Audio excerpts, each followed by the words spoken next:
Welcome to the bar, come on and pull up a seat and open up your Bible, what a wonderful feast. The living bread, and we're discussing what it means for the streets, the inner cities and the burbs, and every person we meet. This is where we challenge worldviews that we hear from world news. In light of the scripture, we are here to serve you. We're your source for resources to help you on your way as you battle mean forces. This is for the people who can see the importance of sound theology and the scripture that's supported. And this is for the truth lovers, biblically reforming, preaching Christ to the nations. Yeah. Welcome to the modern Reformation. Yeah. Without you, and we really appreciate you. And like I do every week, I bring you an awesome guest.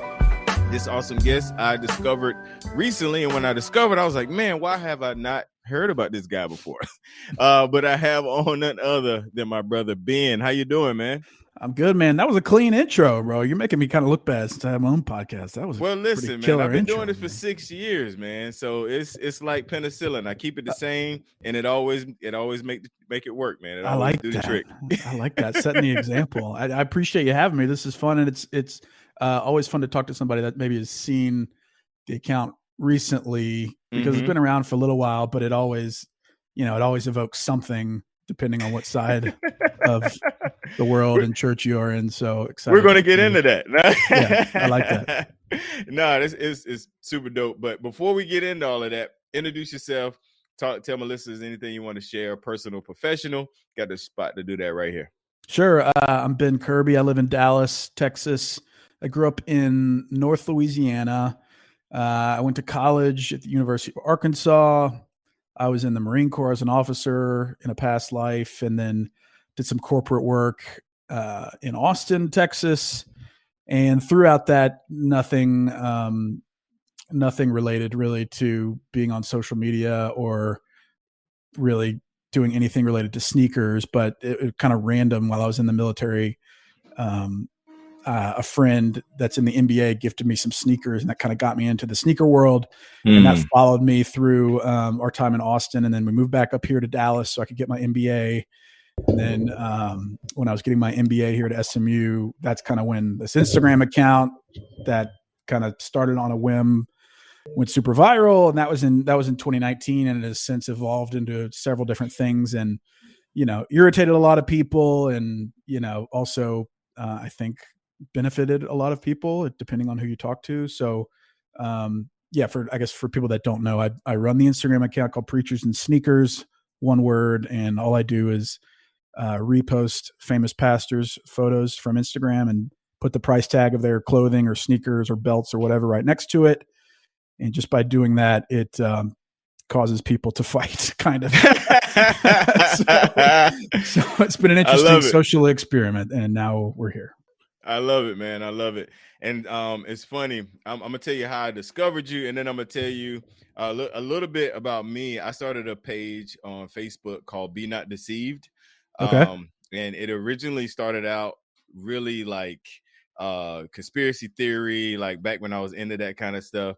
And then it evolved into, calling out false teachers and prosperity gospel and things like that I came out of. And so when I saw Preachers and Sneakers, I was like, these are my people. Like, this is my tribe right here. And a good friend of mine, Pastor Jerome, and a good friend of mine, Destiny, they're both sneaker heads. Like I'm in the inbox with them and they're talking about Jordan. So I am not. Like I'm the black redneck. Like I don't care about shoes. Like, as long as they black or blue, I'm fine. Right. And so Jerome was showing me, some brand new Jordans, and he's like, don't put me on Preachers and Sneakers. I was like, what's that? And then he sent me the link, and I was like, the light went off, like, I found my people. But anyway, I want to thank you, man, for coming on. Definitely excited about it. Absolutely. Let's get into the genesis. I always like to hear the backstory. You kind of gave me the overview, the flyover, preview of how you got into it.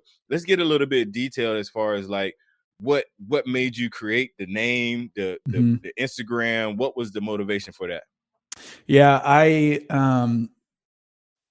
okay. So the nitty gritty of it was, so while on my first year of the MBA program here, I'm going back to business school, and to supplement my income, I was DJing on the side here in Dallas. I had some recurring gigs down in some of the entertainment districts here in Dallas. Where are you currently? I am in North Carolina. Yeah. Okay. What part? Fayetteville. Fayetteville. Okay, I was stationed in Jacksonville, so Okay, at yeah, Camp Lejeune. yep. So North Carolina's got a special place in my heart. So I was DJing, making, like $250 or whatever on the weekends to help buy groceries and stuff. But I would get these gigs that would keep me out to like 3:30 in the morning or so.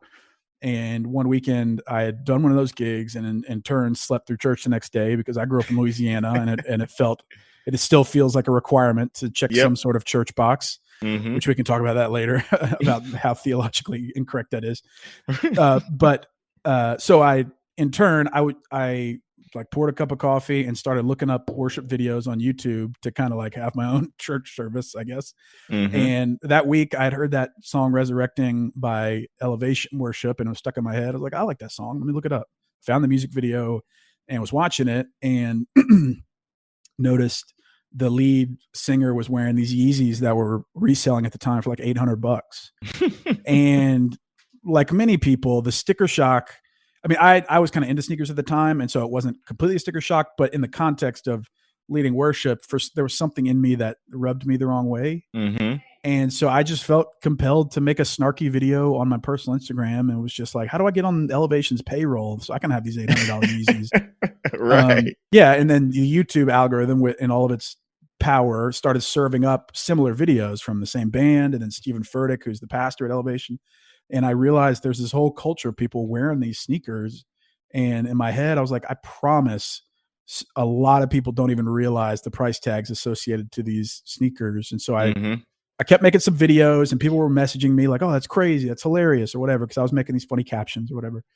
And eventually I had a friend encourage me to basically start just an account doing that. He was based in LA. He was like, dude, there's a bunch of churches out here where the guys are, connected to Bieber and the Kardashians. And, this could be an actual account or whatever. And I said, okay. And so I thought about it for a few days and I started thinking about like what rhymes with sneakers. Is it deacons or pastors, preachers in sneakers, letter in sneakers, light bulb. Yeah. Light bulb. Yeah. Is, some people are adamant about how this is not of God, but I'm confident that I would have not had such a light bulb moment if he wasn't at least allowing it to happen. So the Preachers in Sneakers handle was available. I started that. I ported over the pictures and the videos that I had from my personal Instagram account. And then my buddy who was in LA was a DJ as well and he had like 10,000 followers or something and posted about it on his stories. And immediately it went super mega viral where Wow. I created the account in March of 2019, like March 14th or something, 2019. And by April 14th, 2019, I had over 100,000 followers and was vetting calls from the New York Times and the BBC, like being completely bewildered. This guy that just created these pictures on his phone with his thumb and people are assigning all this motive and all this like, what's your angle? And I'm doing this anonymously. And so it was causing a lot of people to really get upset. And I had no idea that it was going to cause that. And so, yeah, I guess I'll stop there. That's perfect. That's how it started. Yeah, man, that is perfect, man. And amazing, just the way that it blew up like that. Yeah, because it's like everyone on Instagram ever has this like, good idea in their head and they just start an account and think, okay, I mean, this will be funny to post. I'll probably not do anything with it, but maybe people will be entertained by it. It's like this thing shouldn't have been a thing. Like there's many more funny people on social. There's a lot more creative people than me on social, but for whatever reason, it was timing and luck, and maybe people enjoyed how I described things or wrote about things in the captions, that it all came together and just kind of created this perfect storm. Yeah, no, and part of the perfect storm is the sneakers, because there's a huge sneaker world. And right. you get in that algorithm where, you see the picture of the shoe and then you see a person that you might recognize. And it was God ordained, man. I don't know who said, he wasn't in it, but that was God ordained, man, for sure. So yeah. And I've seen it. I mean, I've been at this for over or close to 3 years now, like 3 years next month. And there's been too many conversations that it's caused that are so much bigger and deeper than pastors wearing sneakers. Like, I mean, maybe to your point earlier that, maybe these are my people, that people were talking about this kind of thing and how it rubbed them the wrong way or how they saw it as a bigger issue within modern church. And I didn't plan or want to be an activist for that kind of thing, but it inevitably started those conversations about how we're obsessed with image and production and entertainment and feeling good about ourselves and self-help and all that kind of stuff. So all of that coming from this surface level thing of rich pastors wearing super expensive sneakers. Yeah. And it all coincides, man. When I spent some time in South Carolina, about 13 years. And when I first moved down there, I was part of a mega church. And I actually tried to look to see if you had got my old pastor on there, Ron Carpenter. He didn't do the sneakers much, man. He had those shoes with the points on. That was in when I was back there, you know. Yeah, he's got a lot of designer stuff. He's been on the account a couple of times, and he's got quite the wardrobe. Oh yeah. So you lived in Greenville? Yep, I was in Greenville for about 13 years. Yep. Man, I mean, the Carpenters and the Grays had that whole like church, kerfuffle between the two. That was just wild in like 2020 or 2019. And that's really the issue, is like you get so big that your church business that probably should be within the confines of your membership turns into headlines and makes it look, it just turns it into something that it never should have been. Exactly. It's identity driven, you know.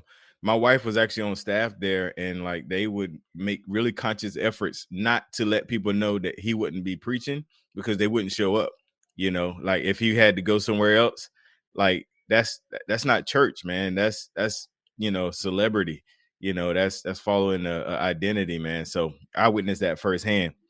So man, let's talk about because you know, I'm sure you got both sides of the game, people that support like myself, and then the people that come from the other end that don't support. And and actually one of my friends, the same ones in the inbox, they was like, well, why did he use the highest price? Like, I forgot the website that one of the posts was like, see, they're StockX. Why do you use StockX? And that's not that's what do they call it? I forgot. That's the resale. That's the resale value, not the retail value. Right. Yeah. And see, I'm not a sneak. I was like, I don't know. I said, I'll ask him when I get him on the show. So let's talk about that. Sure. So people bring that up all the time. And to me, the resale, I mean, so like one, if you try to go buy those sneakers right now, you cannot purchase them for the retail price. They get sold out immediately within seconds when they release. If there's any kind of hype around them, all the sneakerheads or the bots buy up these sneakers, and that's what drives up the resale price. And so to me, so there's these marketplaces that exist like StockX, GOAT, Kixify, that kind of thing, where you can sell your brand new sneakers at the resale price.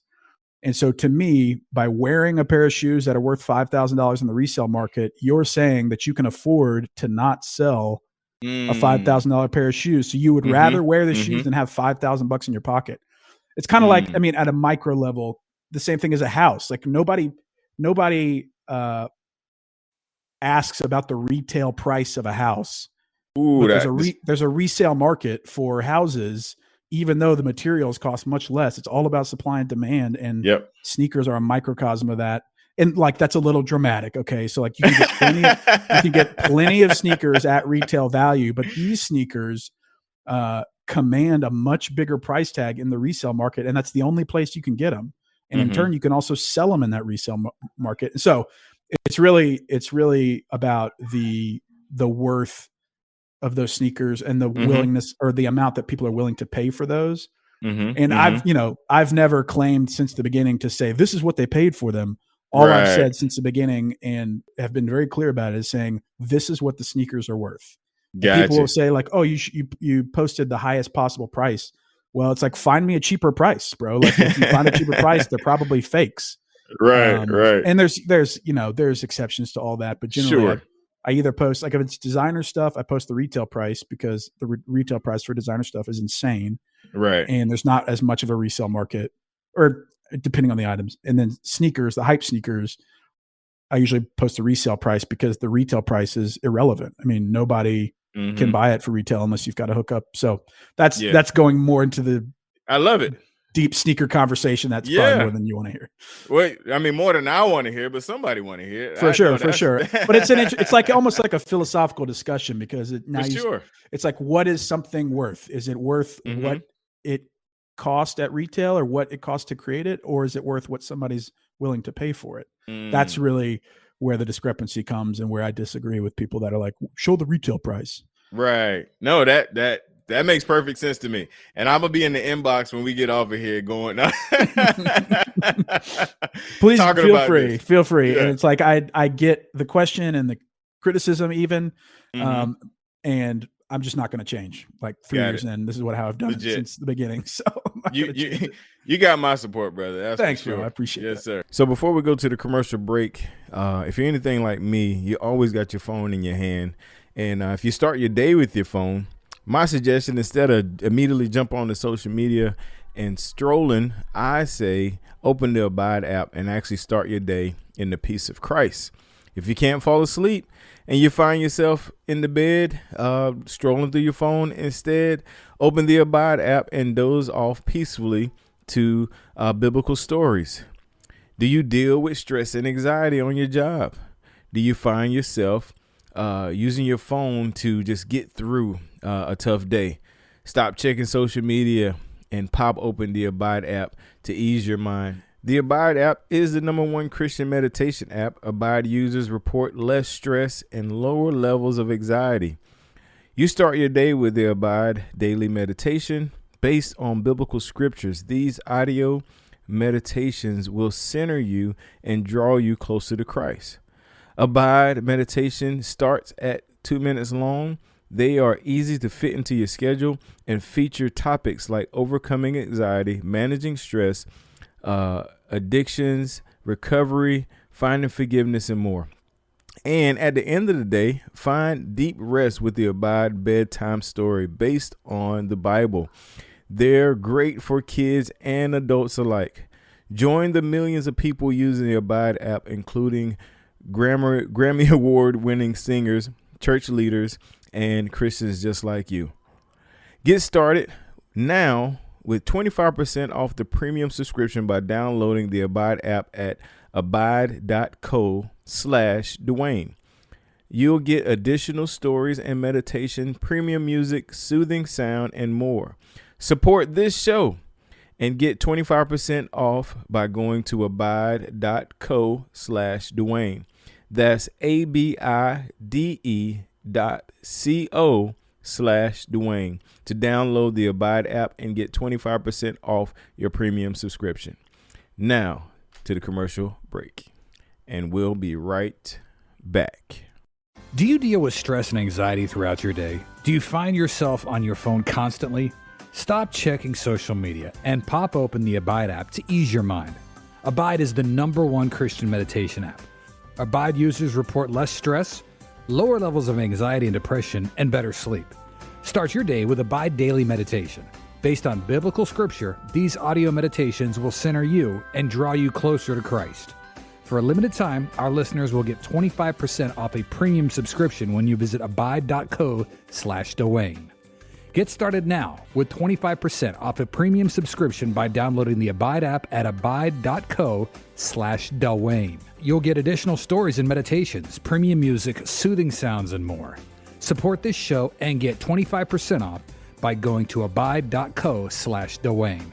That's abide.co/Dwayne to download the Abide app and get 25% off your premium subscription. All right, we're back in here with my good brother Ben. And Ben, this is the side of the show where I do my 3 signature questions. These are 3 questions I ask all of my guests. Let's go. And so the first signature bar question is, what kind of music do you listen to? Ooh. It's a hard question. I grew up playing music through college. I played in a Dave Matthews cover band. I played drums for this, so it's like a jam band, really. And so I'm a big fan of like Dave Matthews and jam band type stuff. But like on the daily, I listen to like I'm a pretty emotional dude, and so music affects me pretty significantly. So I have to be careful of the music I listen to. So oftentimes, like I'll go in waves where I'll listen to country, or I'll listen to worship music. I think my Spotify top 5 artists were a mix between like songwriters like Ben Rector and worship artists and country with hip hop mixed in, like super poppy, like Drake and like 21 Savage, people like that. So it's all depends, but I'm a huge music fan, and I grew up playing a lot of music, and since getting older and having a kid and all that, music has kind of taken a back seat, unfortunately, but it's been a huge part of my life. Got it. All right. Next signature bar question is, what book or books are you currently reading? Ooh, I like that. I guess I haven't mentioned it, but I got a book deal because of this Instagram account, and I wrote a book by the same name. And if you don't have one, I'll send you one. If you'll just give Sarah Michael your address, I'll send you one. I got a million of them. And I wrote a book about some of the deeper things that came from this account, about the state of our church, about the things we care about questioning if we can have Christian celebrities coexist with while trying to. It's just like there's a lot of issues that came up, and I tried to pose those questions to people that might have even been critics of the account. But through that process of writing the book, I feel like I got a pretty good rhythm of being able to read through a lot of books. And so the two things I've been focusing on lately are contentment and, on a completely opposite spectrum, sales, because in my day job currently, I do sales at a startup here in Dallas. And so a couple books I've been reading are, I've got them right here. Catching Contentment, How to Be Wholly Satisfied by Liz Carter. Let's see, what's this other one? Contentment, The Secret to a Lasting Calm by Richard Swenson. Because I'm kind of a cynic, and I've yet to meet very many people that are actually nailing it when it comes to contentment. And so I'm trying to run down the deeper meaning of that, how to achieve it, if it's even possible, or if I'm viewing it in the incorrect way. And I'm on the early stages of that, but that's been kind of what I've been obsessed with lately. And then on the like business side, I've been reading this book called Gap Selling, Getting the Customer to Yes. It's basically just like talking about the psychology of sales and how to do it in a way that's effective while also not obnoxious, that kind of thing. Very cool. All right. Last signature bar question is, what podcasts or sermons do you listen to, if any? Ooh, yeah. Let me pull them up. I kind of got a rotation.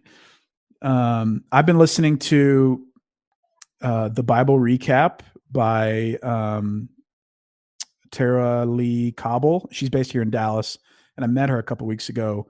And she started this podcast called the Bible Recap a couple years ago, and it is like massive. People, like whole churches, go through this podcast called the Bible Recap, and she essentially goes through verses of the Bible throughout the year and restarts it each year, the same episodes, and gets like more and more listenership. It's this crazy phenomenon where she doesn't have to record new episodes. She just replays the episode from the year before, which as a podcaster is pretty awesome, where it's like, okay, let me get these subscribes and these listens and not have to record each week. Right. Our church, Watermark, also has a podcast called Join the Journey, which is pretty similar. It's like a companion to their Bible study plan that we go through.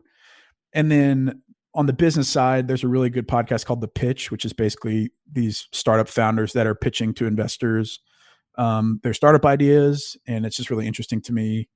And then I guess one more that I listen to is called How I Built This, which is a pretty huge podcast. It's not, I'm not like revolutionary for listening to that, but it's really entertaining to me. Guy Raz does a really good job, and he's like, pinnacle podcaster. Yeah, no, that one in The Pitch is actually on my list. So, oh, nice. Yeah, man, I'm digging it. Good deal. All right, just listen to these guys and girls that are innovative and are trying to do something new. So it's really interesting to me. Yeah, no, legit, for sure. Well, listen, brother, this has been fun. I always like to give my guests an opportunity to leave us with any words of encouragement. Let everybody know your handles, Twitter, Instagram, website, give them all that info, and we'll have links in the show notes as well. Okay. But give you the floor to do that right here, man. Thanks. Well, I appreciate you having me, Dwayne. This is super fun. It's fun to talk about the account, since things have slowed down a bit. I would just encourage people, one, if you're involved in church, it's okay to ask questions about deep-seated establishments and traditions. It's okay to ask about finances. It's okay to ask about why you do things as a church, as long as you do it with the right heart and the right, I think if you approach it the right way and not just scream it from the rooftops, which you could maybe call me a hypocrite a little bit, but I've learned a lot through doing this, these social media accounts, and have learned the highs and lows about kind of the whole call out culture piece. And on the same vein, I would encourage people maybe to not spend so much time on social media, which has really improved my life a ton, actually, where, in 2019, I was spending 10 hours a day on Instagram, and now I'm probably spending 30 minutes a day on Instagram. And that's Nice. significantly improved my mental health. It's not for everybody. And, social media is such a massive part of our lives that I'm not expecting everyone to go cold turkey, but maybe try it. I think you'll be surprised how it helps. So, all my handles are at Preachers and Sneakers. You don't have to follow me like this, especially since I've said, spend less time on social media. But if you're going to spend time on social media, you can go check it out at Preachers _ Sneakers. And then I've got a book out called Preachers and Sneakers: Authenticity in an Age of For-Profit Faith and Wannabe Celebrities. And you can buy that anywhere books are sold. So yeah, I guess I'll leave it at that. Awesome, bro. That really appreciate it. Super excited about the connection. Definitely want to stay connected, and For sure. Definitely, I feel like I found a brother in Christ. So thank Absolutely. you again. Also, to the B.A.R listeners, thank you guys for listening to the B.A.R podcast, your favorite podcast. Make sure you check us out every Tuesday. Go to thebarpodcast.com. Also, go to thebargear.com, pick up some B.A.R gear. And until next time, you guys, God bless, and we are out.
At Metro by T-Mobile, we're giving you more. Right now, new and existing customers can get a free Samsung Galaxy tablet. Enjoy high-speed data on your tablet for just $15 a month when you add to an existing line. That's how Metro gives you more. More streaming and more connecting to the ones you love. With a free Samsung Galaxy tablet. Only at Metro. With rebate after 3 months of service, plus tax limited time offer in-store only. Not available in Connecticut, Rhode Island, Miami-Dade. See store for details.